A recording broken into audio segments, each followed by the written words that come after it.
Oh my gosh, guys. I'm really breaking out and it's making me so sad. I mean, I haven't really been on my skincare. I mean, I don't leave the house, so I'm like... But still, I need to get on this because this is making me so sad. Like, you see this pimple?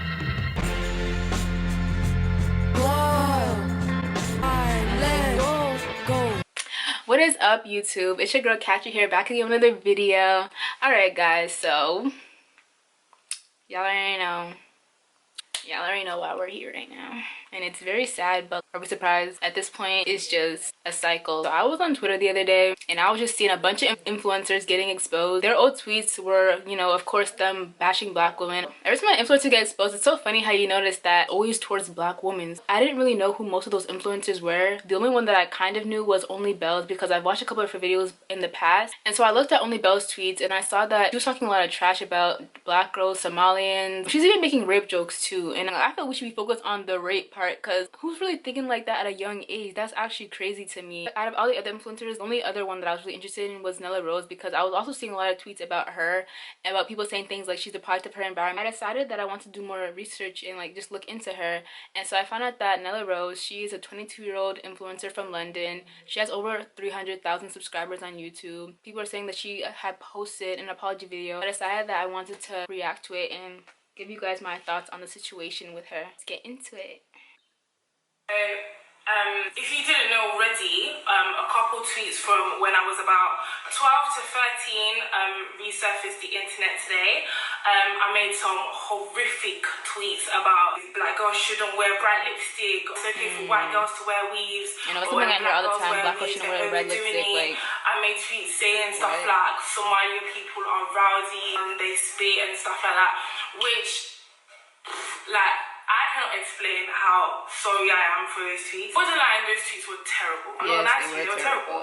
But I'm not gonna come on here and be like, oh my god, guys, I was 12, I was 13, I was immature, I was the product of my environment. But I mean, technically she was though. I knew what was right from wrong. Do you know what I'm saying? Like, I've got cousins that are 14 that will never make tweets like that. My little sister was 14 2 years ago and she would never make tweets like that. And yeah, and there's a lot of people online defending me, saying that I was young, I was immature, I was in secondary school, I didn't really know what I was doing. And to be quite honest with you, I don't really think that people should be defending me, because if you're defending me, you're encouraging that behaviour. That behaviour was wrong, that's why I'm being called out for it, rightfully so. With that being said, I just want to send out my deepest apologies to everybody that I have offended. I know that reading those tweets as a black girl might just be thinking like, what the fuck, like, supporting this girl, I've been watching this girl for ages for her to turn around and be saying shit like that about me. And I know that it would be very hurtful, so I really do apologize. I'm a firm believer of actions have consequences, I'm not gonna lie to you. I feel like I actually like something bad. I'm liking this apology though. The next year, 5 years, she seems 10 years, actually 15 like years from now, this actually seems always genuine face to the me. consequences for your actions. And so everybody's slandering me and having a lot to say about me, my career, my body, my face, my life is granted, like, it's given because I've made a lot of people angry, and I take full. Yeah, I like the fact that she's actually taking responsibility for her actions. Like, she's pointing everything out, she's not defending herself. She actually acknowledges what she's done wrong, and she knows that people have looked up to her. And you know, the fact that like you're an influencer, you put yourself out there, and of course, like, if people see things that you have said in the past that aren't right, like, you know, you shouldn't be egging it on. You should also let them know too, like, you shouldn't be encouraging my behavior because it's not right. For what I said, like, feel free to slander me, like, I get it, I'm not gonna lie, it comes with the territory. I've done something bad and this is the consequence, innit? People that are ripping me, from my appearance to my body to my weight, everybody that's ripping me, feel free to do so, because I understand the outrage. If you see something that makes you angry, rather just lay it out now in order for us to move on in the future. But yeah, I kind of wanted to also talk about like the kind of space that I was at when I was 12 to 13. I'm not making any excuses for my behavior, but I kind of want to give people kind of like a context or kind of like an explanation as to where I was when I was 12, 13 to 14, so that people kind of understand those tweets, because those tweets are never going to go away. I've got a past, and obviously people have exposed that, which they have every right to do so, because I'm not going to lie, I put my life on the internet, so I slightly signed up for this, if that makes sense. So basically, a lot of you guys might relate to what I'm about to say, not to my tweets, but what I'm about to say, yeah. So basically, when I was growing up, obviously I was living in London, in the UK, and I'm not gonna lie, I'm just gonna be flat out and say it, yeah. It's not that I hated being black, but I hated being African. When you're in year 7, year 8 and stuff like that, Africans were always getting cussed because it's like, oh my god, we've got dry skin. People were getting cussed for having big lips. I was getting cussed for my nose, having picky hair. I was so ashamed of being African to the point where it was just like, when it came to bringing packed lunch in, I didn't want to bring packed lunch because I was scared that I might stink up the place. Oh my gosh. There was nothing wrong with my I can actually relate to that because I remember this time that I actually brought food to school and then people were making comments about it, saying that it looks nasty, like it smells weird. I just felt so embarrassed. It's not okay, bro. I used to beg being Jamaican so much. I took no pride in being African to a point where I was deflecting that on other people. So there was a point in time in high school where everybody kind of like stopped cussing like that. West Africans like Congo, Nigeria, Ghana, and everybody started cussing Somalians. Everything that people were doing to me, I was now doing it to Somalians because it's like, oh my god, they're not cussing Africans anymore, they're cussing Somalians, forgetting that Somalians are Africans themselves. Like, it just made no sense. I genuinely sat there and believed that by cussing Somalian people, I would take the attention of what people were saying about me. Okay, sorry, I know I keep pausing this, but this low-key reminds me of my middle school. I don't know why this was happening, but there was like this whole rivalry. Like, we were all black. And like when I came to my middle school, I thought that like since we're all black, we're all gonna be like getting along and anything. But I realized that people were actually separating each other based off their background and stuff like that. And there was like this whole rivalry between Haitians and then Africans. It's just so stupid. Like, we're black. Why are we all against each other, bro? Which was absolutely disgusting. I don't even know how I thought that was acceptable because it was just like I was doing to others what was being done onto me, and it was like, do you not learn from the hurt that is given you now that you want to come and do it to other people? And I was just saying some hypocritical stuff, like I must have said something about how Somalians are bare loud on the bus and stuff like that, which was so dumb because if you knew me from high school or if you knew me growing up in Northwest, I was that girl at the back of the bus making the most noise. And Oh my again, gosh, I hated those girls. Yeah, all these black girl teas that are coming out is literally me deflecting, like, all my days. So whenever I used to have beef with a girl, I would kind of like attack her looks. So for example, I only used to wear braids and my natural hair, yeah. So I used to be like, oh my god, girls that wear weaves are blah blah blah.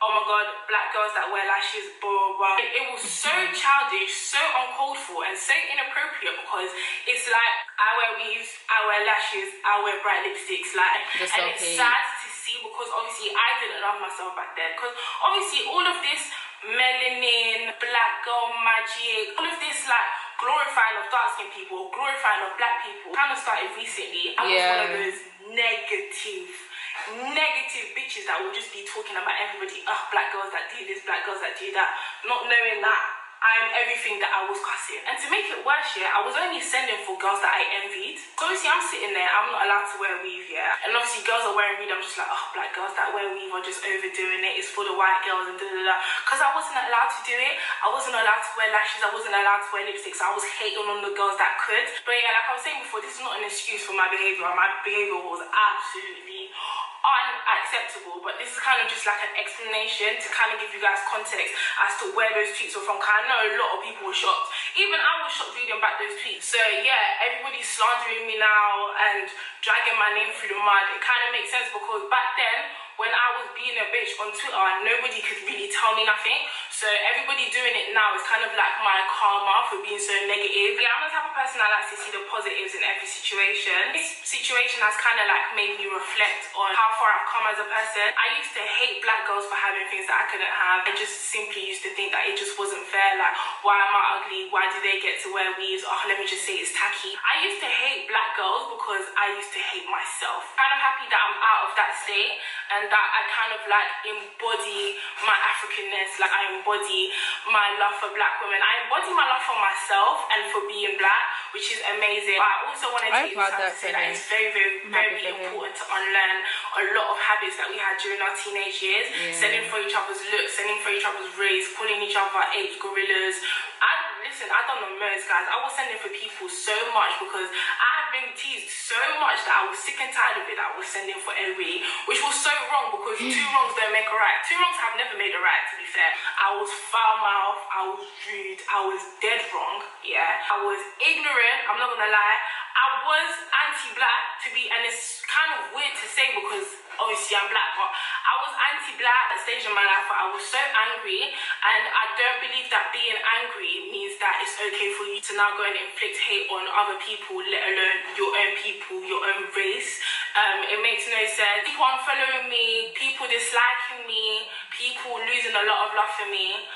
I'm just gonna take it all in because I deserve it, quite frankly. Those tweets were terrible, especially to Somalian people. Me being racist to Somalian people as a fellow African doesn't even make any sense. So I do want to apologize to the Somalian community because they didn't deserve that. Obviously, I deserve all the hate that I'm getting and stuff like that. I'm not coming down here to ask for pity or anything because I don't ever want to ask for pity from nobody, but let the dead rest. Do you know what I mean? Don't come under my Instagram post and be like, oh, she needs to burn in hell. Oh my gosh, yeah. So I also had found out her mom had passed away because I saw a video about that.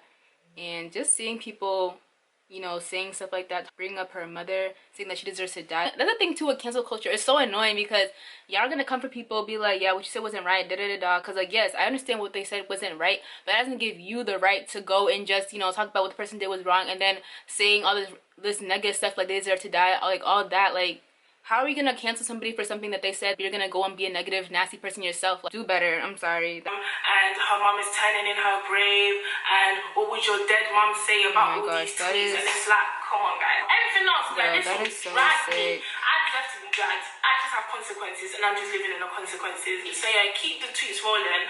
I understand people need to be angry. Like, people are gonna be angry because you've placed so much faith in an influencer that empowers and enlifts people, but then you have like a terrible past. I get it, like, it's kind of hurtful. I was a negative bitch, and I take accountability for everything, and yeah. I honestly think that what she said was wrong still. Like, just because she was young doesn't give her the right to say what she said. It was wrong. Like, even myself too though, like, I feel I can see a part of myself in her, and there are ideals that I had when I was a little kid that weren't right either. And I used to think that being dark was, you know, it was bad because the kids in my class, they just made me feel so bad about being dark skinned. Me being African, like, I feel like the African community and everything, our community too, like, we always put light-skinned people above. And so even like my own friends who were light-skinned too, like, the way that they were treated by the Africans and people, that they were good, better looking, and they would always basically come out how I was dark, like saying things like, oh, I can't even see in the dark. Even at my own school too, in middle school, they make you feel bad about being African, making me feel bad about being dark skinned. All these like negative comments, like even my name too, like honestly, like I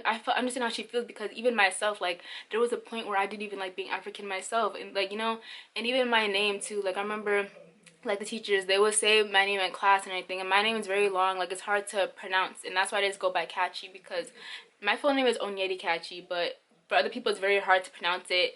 And so since I go by Kachi, a lot of kids are just like, Kachi, like, huh? Like, who's named that? Like, why would you even name your kid that? And it got to the point where I didn't even like my own name. I wanted an American name. Like, if I would make like accounts online, it always has like some American name like Jasmine, Ashley. Like, I didn't put my real name because I was ashamed of my identity. And also on top of that, the period where she made those tweets, like she made those tweets around like 2012, 2013, and I think that also thinking of like the context, like people are saying that she's a product of her environment, and I really do agree with that point. Like that's something that I really was like I stressed that a lot, because when we think about Twitter, like around that time period, it was, oh my gosh, like I didn't have a Twitter back then, but I was seeing some stuff that was so sick, like, oh my goodness, but like it would actually make me want to cry. And the other day I was on Instagram and there was this dark skin model, I don't know her name, wait, what was her name? I must look at her, but it was my friend sent it to me. She made like a whole post about how dark skinned girls were going through it, and that part of the reason that she doesn't hang out with influencers is because she feels like a lot of these YouTubers are very fake, and that now they're only hanging out with black women because it's a trend, but like back then they were the same ones talking down on us. And I'm just like, what? Like that's actually pretty true though, because I feel like now too, like a lot of people, the only reason that they're on, like they're over here saying that they love black women because they know that it's a trend, and they know that, like, you know, people are gonna like look up to them. Same thing when it came to like Africans and anything. Like a lot of people do make fun of Africans, and now a lot of them are like over here listening to our music, and it's, you know, people just like to follow the trend. I was talking to my friend about it too. Like for me, like I'd like to think that people grow from like their past and anything. I don't want to hold people's past against them, because some people, they can actually grow as people, but then again there are also people who, like, you know, they're just following the trend. They're just over here like talking about, oh, I love dark skin women, because they know that that's gonna bring them attention, you know. And I think that you should also like, you should be really mindful of that, because you see how like a lot of girls too, like as soon as they hear that somebody likes black women, they're like, oh my gosh, she likes black women, like I love him even more. Why is that enough for you to start liking somebody? It's pretty sad that that's enough for us to, like, you know, go towards the other person and be like, yo, like I really support them because of this and that. Because if anything, it should be the bare minimum. Like, why are we praising people for doing the bare minimum? Like, why are we praising people for respecting black women? Like, they should already be respecting people. Like, not even just black women. They should be being respectful in general. And it's just sad that, like, that's enough for us to just go after a person. I don't know if you guys follow her, but she made a whole post. And so on her Instagram story, so this is what she said. She said, I'm not surprised about what I've seen today on Twitter at all. That is exactly why I don't make friends with influencers slash famous people for clout. I couldn't care any less. They're fake and only praise this because it's a trend to like black girls all of a sudden. The amount of events I've been invited to that I never once attended, hosted by these particular influencers, my gut instinct has always had my back, honestly, because I'm not falling for it. And she just was posting, and on top of that, she made a post about being dark skinned, like all these old tweets. If you guys look at all the tweets that she posted from 2013, like, we're over here talking about how black girls are the ugliest species on earth. Is it rape if she's black? Nah, it's animal cruelty. This is time of night when dark skinned girls are eating up trash outside. Sometimes I get to see by avatar by thinking a dark skinned girl is a lightly, then I quickly zoom out. I don't even know what this means. They were just making a lot of really disgusting tweets back then, and I feel like if you were a black girl and you're around that time period on Twitter and you're seeing this stuff, it's gonna bring you to a point where you're gonna start thinking these things yourself too. Even myself, I thought that being dark was like bad. Like, kids will try to call me dark skin, and I remember I would get mad. I'd be like, don't call me dark skin, call me brown skin. And that's how people even say things too, like people who call themselves brown skin, like they're trying to like divide themselves to not feel bad, because they know that like whenever people say dark skin, it's always like the worst thing, like, you know. But it's so stupid. And at the end of the day, like, I'm trying to tell you guys, like, we're constantly evolving, we're constantly growing as people. So like, you know, we're not gonna be the same people as that we were in the past. And that's why I feel like Nella Rose, like, she has the ability to grow as a person. Like, she even said herself that she knows that she knows that she was insecure, she knows that she was being a, she knows what she did wrong, and she acknowledges that, and she's growing. And her apology did seem really very genuine to me, and that's why I like that. And if anything, I just want to tell you guys, you know, you just really have to learn to love yourself, because it really is hard out here. Just seeing all these tweets and everything, seeing all these people getting exposed for talking trash about black women, like, it really does make you feel really bad about yourself, make you feel, I talk so fast, I'm so sorry, bro. So I just want to let you guys know that regardless of what other people think, it's nothing wrong with being black girls, nothing wrong with being dark skinned, just that our society, you know guys know how it is, like, our history is just, it's just horrible. We don't have to feed into that, like, that's just how people think, but we don't have to let it control us. And so I just ask that you guys really like monitor what you see online too, because even TikTok too, like, I was on TikTok, and of course you guys know that people can't have fun without people having to just turn something into some racist, like, colorist. I feel as though trying to limit like the things that you see and the people that you follow on social media, like, for me, I try my best to follow like more people that are darker, the people that look like me, because I feel as though it was really helpful. Because back then too, when I was following a lot of these light skin girls that a lot of people were hyping up on social media, it did make me feel like feeling to compare myself a lot, and it just was not okay. Don't let this stuff, all this BS, influence you, make you feel like you're not good enough or anything, because this is clearly coming from people who are not content with themselves. So why are you gonna let these people who hate themselves make you feel bad about yourself? They don't even love themselves, so why are you gonna listen to them? It's just really sad that people really convince you that you're not good enough because of how you look. Like, there are so many girls too, I know that there's a lot of girls too who are in school right now who probably even see this Nella Rose situation, and they're probably going the same thing. They're probably like dealing with the colors at their school. And so that's why I just ask you guys to just like learn to love yourself, bro. Do not feed into this negativity, because it really is rubbish. Anyways, guys, I just ask you guys all, stay safe. I love you guys all. Make sure to like, comment, subscribe. I'll see you guys next time. Bye.